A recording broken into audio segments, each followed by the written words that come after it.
කිස්තු පූර්ව 3 වන සියවසේ සිට කිස්තු වර්ෂ 12 වැනි සියවස දක්වා මෙහි ජනාවාස වශයෙන් පැවති බව පුරාවිද්‍යාඥයින් මත ප්‍රකාශ කරයි.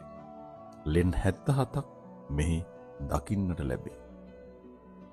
කිස්තු වර්ෂ 8 වෙනි සියවසේ පළවෙනි සේන රජතුමා මිනිසුන් 30000ක් පමණ යොදාගෙන වසර 21ක් තිස්සේ ගොඩනැගිලි සමූහයක් මෙහි නිර්මාණය කොට තිබෙනවා. කිස්තු වර්ෂ 12 වන සියවසේ දකුණු ඉන්දීය චෝල ආක්‍රමණ නිසා මේ භූමිය යම් ප්‍රමාණයක විනාශයට පත් කිරීම නිසා මිනිසුන් යම් ප්‍රමාණයක ශුන්‍ය වූ බව ඉතිහාසය තුළ දක්වා තිබෙනවා. නැවත වල්වැදුණු ජනාවාස සුන්නු නැවත 1832 දී ලංකාවේ පළවෙනි පුරාවිද්‍යාඥයා ඉංග්‍රීසි ජාතික H.C.P. වෙල් මෙය සොයා ගන්නවා.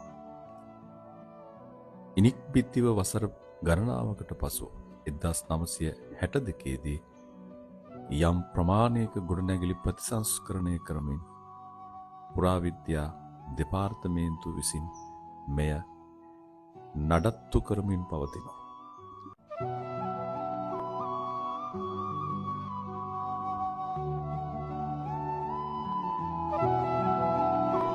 පාරිසරික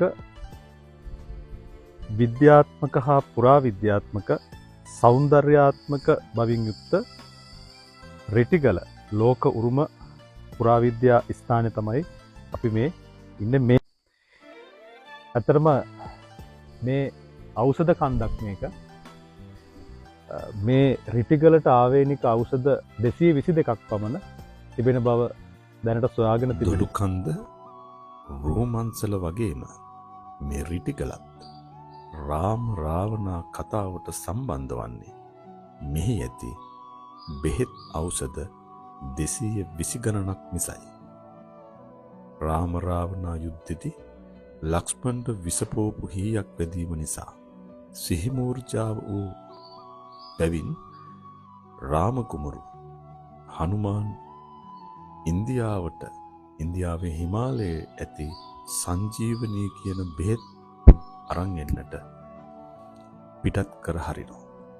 බෙහෙත අමතක වූ හනුමාන් එහි කොටසක් අල්ල මත තබාගෙන අහසින් එන විට අර කියන ස්ථාන තුනෙහි ටික ටික වැටුණු බවයි කතාවේ සඳහන් වෙන්නේ.